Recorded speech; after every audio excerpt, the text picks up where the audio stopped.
Selamat pagi anak-anak, apa kabarnya pada pagi hari ini? Semoga semuanya dalam keadaan sehat dan tetap semangat ya anak-anak. Pagi hari ini kita sudah selesai melaksanakan PTS. PTS itu penilaian tengah semester. Nah, hari Jumat ini sudah bebas ya anak-anak. Hanya mempelajari materi atau tugas ringan yang diberikan oleh Bapak dan Ibu guru. Oke, seperti biasa sebelum kita memulai pembelajaran pada pagi hari ini, terlebih dahulu kita berdoa ya anak-anak, demi nama Bapa, Putra, dan Roh Kudus. Amin. Bapa kami yang ada di surga, dimuliakanlah namamu. Datanglah kerajaanmu, jadilah kehendak-mu di atas bumi seperti di dalam surga. Berilah kami rezeki pada hari ini dan ampunilah kesalahan kami, seperti kami pun mengampuni yang bersalah kepada kami. Dan janganlah masukkan kami ke dalam pencobaan, tetapi bebaskanlah kami dari yang jahat. Amin. Demi nama Bapa, Putra, dan Roh Kudus. Amin. Oke anak-anak, semoga semuanya sudah bangun pagi ya. Sudah bangun pagi, mandi, lalu sarapan dan mempersiapkan materi yang kita bahas pada pagi hari ini. Oke, pada pagi hari ini kita membahas tema 3, benda di sekitarku, masih di subtema 2. Wujud benda, kita berlanjut ke pembelajaran yang kelima. Nah, dalam pembelajaran yang kelima ini ada 3 materi yang kita bahas. Yang pertama itu benda gas dan sifatnya. Lalu kita membahas tentang timbangan, lalu arti penting gotong royong. Ayo kita pelajari sama-sama. Nah, di sini ada pelajaran bahasa Indonesia, benda gas dan sifatnya.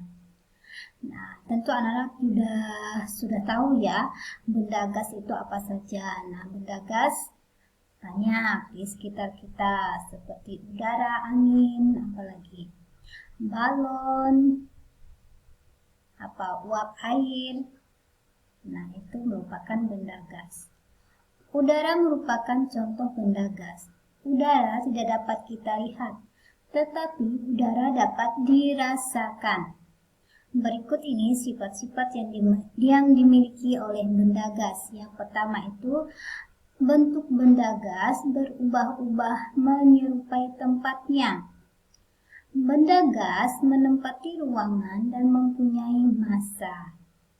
Yang ketiga, benda gas mempunyai tekanan dan aliran. Benda gas juga mempunyai massa. Nah, anak-anak pasti sudah tahu apa itu massa ya. Dalam kehidupan sehari-hari, massa sering disebut dengan berat. Ada beragam alat ukur berat yang dapat digunakan dalam kehidupan sehari-hari. Contohnya, timbangan badan digunakan untuk mengukur berat badan.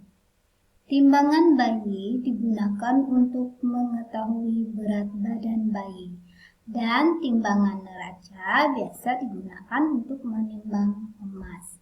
Nah, ini contoh timbangan neraca ya anak-anak. Ini khusus untuk menimbang berat emas. Nah, ini ya. Bacanya neraca.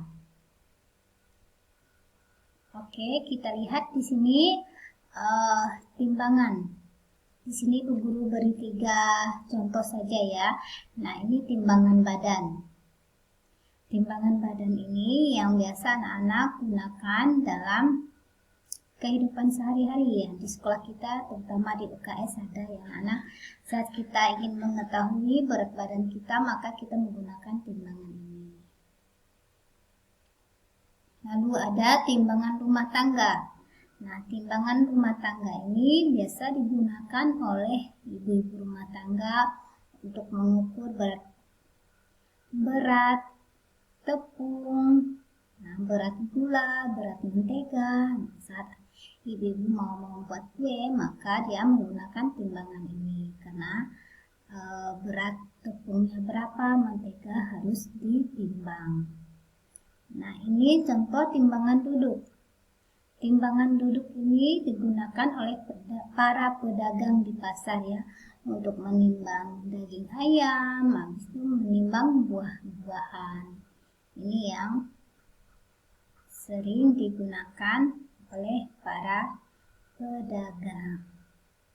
Nah, ini juga biasa digunakan oleh pedagang untuk menimbang berat benda. Ya, ini biasa juga digunakan oleh para pedagang. Tetapi ini lebih banyak digunakan oleh ibu-ibu rumah tangga. Makanya dibilang timbangan rumah tangga. Ini timbangan duduk digunakan para pedagang, dan bentuknya ini ya duduk ya anak-anak nih, timbangan ini seperti itu. Oke, lanjut sekarang pelajaran PPKN tentang arti penting gotong royong. Apakah anak-anak sudah pernah melakukan gotong royong? Tentu sudah pernah ya, ada yang sudah pernah atau ada yang belum. Nah, banyak contoh gotong royong yang bisa kita lihat ya dalam kehidupan kita sehari-hari. Contoh dalam kehidupan masyarakat di komplek kita. Nah, biasa gotong royong dilakukan oleh bapak-bapak komplek atau bapak-bapak di kampung. Nah, bentuknya yaitu memperbaiki jalan yang rusak, jalan komplek. Habis itu apa? Memotong rumput. Nah, memperbaiki parit yang sumbat. Nah, itu biasa dilakukan di masyarakat. Sedangkan di sekolah, bentuk gotong royongnya yaitu piket kelas. Piket kelas itu juga bentuk gotong royong atau kerjasama. Nah, gotong royong ini tentu dilakukan lebih dari satu orang, anak-anak. Kita bekerja bersama-sama. Contoh dalam rumah tangga atau dalam keluarga, contoh gotong royongnya yaitu membersihkan rumah secara bersama-sama. Nah, di sini beri gambar dalam kehidupan keluarga ya anak-anak. Nah, di sini contoh gotong royongnya, papa sedang menyedot debu. Nah, kakak membersihkan jendela, adik sedang membersihkan meja, dan ibu sedang memegang kemoceng. Nah, manfaat gotong royong dalam kehidupan kita sehari-hari itu banyak ya anak-anak. Yang pertama itu memperkokoh persatuan dan kesatuan bangsa. Lalu memperkuat persatuan dan kesatuan bangsa, mempererat persaudaraan dan kebersamaan, lalu mendorong timbulnya semangat gotong royong dan kekeluargaan, serta menjadikan pekerjaan yang berat menjadi ringan dan cepat diselesaikan. Nah, mempersingkat waktu, menghemat biaya dan tenaga itu juga manfaat dari gotong royong atau kerjasama. Oke, sampai di sini materi kita pada pagi hari ini anak-anak. Sebelum kita mengakhiri, terlebih dahulu kita berdoa ya anak-anak. Demi nama Bapa, Putra, dan Roh Kudus. Amin.